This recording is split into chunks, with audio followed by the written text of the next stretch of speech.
I'm Rick Johansson, and this is IronEcho Design. In this Inkscape tutorial, we're going to make some mandala art. This comes by request. A couple of times over the last few months, I've had the ask in the comments, can we do some mandala designs? So I did some research. Now, I made these out of my own imagination, so the motifs and themes might not be traditional looks or patterns, but the purpose of this tutorial is to show you how you can use the tools in Inkscape to make these easily and quickly. This is the one I made to make sure I could get it right and show you. And then this one I started making for fun. I didn't even finish it because I realized you just get lost in it. Just kind of, it's very relaxing. So let's try to have some Zen design creativity time together. I am on the template A4, which is on the welcome screen, 210 millimeters by 297 millimeters. Normally I say we're not going to use this area, but for this time we are. The first thing we have to do is set up some guidelines. Now you can normally grab anything in the ruler here and pull out a guideline, but we want to make sure we have a perfectly centered hash mark here because we're going to be using the path effects called rotate copies in real time. So if it's centered properly, we can make designs on one portion and it'll happen everywhere at once. It's pretty cool. The easiest way to get your guides perfectly centered is to not do them by hand. Instead, under extensions, if you go to render, you'll see Guides Creator. Click there. You'll get a pop-up box. You want to be on regular guides for the preset Be Custom and change your columns and rows to 2. This is going to give us perfectly centered relative to the page guidelines. But I don't want the page border. So go to File, Document Properties, and then down here it says Show Page Border. Unselect that. All right, survey our canvas here. We have everything we need to create some beautiful mandala art here. Let's start with the Bezier Pen Tool. If you're not familiar how this thing works, I do have a tutorial on it that shows the basics, but I'll keep all of this stuff for this design easy to do, especially with the mouse. For this tutorial, let me show you the settings I have the Bezier Pen Tool on. I'll just make a line. And you want to get your fill and stroke menu open. So go to Object, Fill and Stroke. Over here, if I click on stroke, I can see my stroke color is black. And if I click stroke style, my width is 1.5 millimeters. And the important parts for this exercise, to keep everything uniform, put your join at this round join and cap over to this round cap. It's going to make a difference because we're going to mirror everything and you want the joins to be smooth. Last tip for an easy workflow here, make sure you have snapping enabled. If it's this magnet with the lightning bolt, you'll know it's working if you have your Bezier Pen Tool and you hover over a guide and it says handle to guide, the pop-up that comes up. We're going to need that to keep it all aligned properly. So give yourself some space and let's do this thing. We're going to make 3 diagonal lines coming off of that center guide. There's 1, 2, and 3. They don't have to be perfectly angled like this. They can be any way you want.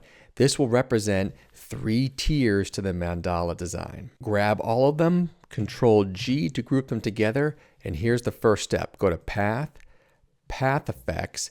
You'll get this sidebar menu with nothing in it. Down at the plus, click plus, and now you'll have all the different path effects choices. We want to start with mirror symmetry. It may not be in this location. It always kind of changes where things are laid out.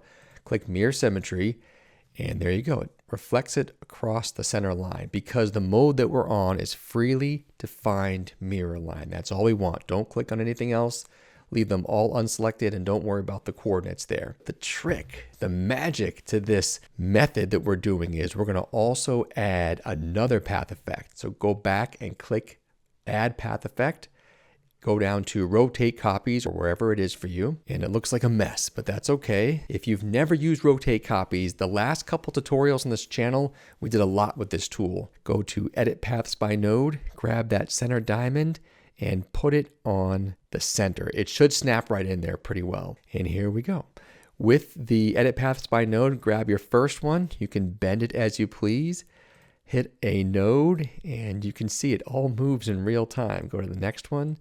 You can move them in and out wherever you want. It just all happens at once. Get the top one.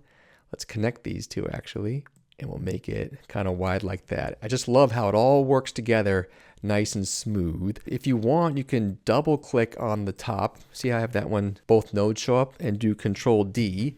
That's going to duplicate it. I can bring that down and it's going to obey the rules. See? Then you can move that node wherever you want it. Maybe duplicate that again.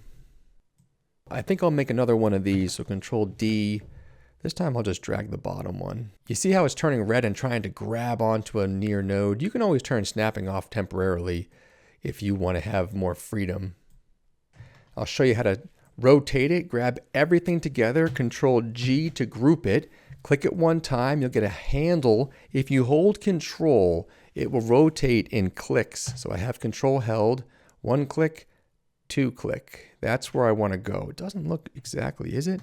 We'll find out in a second.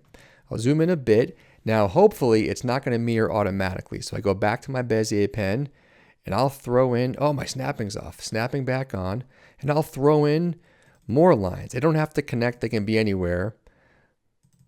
In fact, I'll let this one float, and we'll do it again. So I've got my 1, 2, 3 new ones. Let's see. Okay, they're not automatically rotating, which is what I prefer. Group those. Path effects. First, we will mirror them. And then we will add the rotate copies into our pickup sticks mess. Bring it right back down. Snapping's back. Yeah, there we go. Okay, and I'll just quickly modify this for you here. My stomach's growling. Excuse me, guys. Let's add something here and see if it retains the mirroring. No, it didn't, which is the safer way to play it. I'm going to change this to a different stroke color as a trick, as an aid, because now I'll add a whole bunch of other stuff and I don't want to get lost in what is already been mirrored and what has not. So let's zoom in a bit. I'll just do a circle and add a little, little geometric variation to our mandala. Watch this. If you have it selected, you can stamp it out by hitting the space bar. There's 1, 2, 3, 4. It doesn't matter how many you do, actually. I threw a few circles in there randomly. This is where you can kind of get lost seeing where the design takes you. Here's where I made it blue. I can go and collect these all one at a time, or with something selected that's blue, go to Edit, select Same, Stroke Color. They all get picked at once. Group it. Path Effects, Mirror Symmetry. All right, this is what I wanted to happen. Okay, see how it's not perfect? No problem at all. It's not lined up on my center line. Go to Edit Paths by Node. Your Mirror Symmetry gives you this guideline. Take that center diamond and put it on the reflection point that you want. Now it looks good. I can add that second path effect, Rotate Copies. You get just a bunch of marbles everywhere. What am I talking about? Marbles, pickup sticks. It locks right in because of that snapping guide. And take a look at that. They're all still selected, so if I go back to fill and stroke, I can turn them black. I think it's pretty cool where just these 2 path effects let you spin the thing around and add more and more and more levels of complexity. Give it a quick save. I'll grab everything again, but this time I won't group it together. I'll just hit it once so I have my handles. The reason I'm doing that is it might crash on you, and I know because it happened. And I fixed it by not grouping everything. Only group the little sets as you go along and save right before you want to group the whole thing at the end. That way, if it messes up or crashes, you still have it. Okay, off camera, I'm going to add a lot more detail with pencil tool, maybe do some more shapes, and then I want to show you a key thing that will help speed up your design. If I'm on Edit Paths by Node and I go to one of the original sections, and you'll know it's original because when you hover over it, it'll go red for a second. Double click on one of those lines. When you select it with the Edit Paths by Node tool, when you change over to Bezier Pen, you'll see a little yellow box. I don't know if you can tell. See that tiny yellow box? That means you can add to this segment and it will automatically mirror everywhere. Okay, I'm gonna jump ahead now. Okay, that's enough for now. You can't rush art, and I actually want to go eat. So I'm going to move this out of the way and show you an easy cheat. Let's group this whole thing together now. Now I've saved it. It's all grouped. Control D will duplicate it. And if I hold Control and Shift together, I can fill in all that empty space. I mean, this is just using path effects. Let's put this back in here. And let's call it a day there. I'll group it all together. No crash. Save it. See what it looks like against a gradient.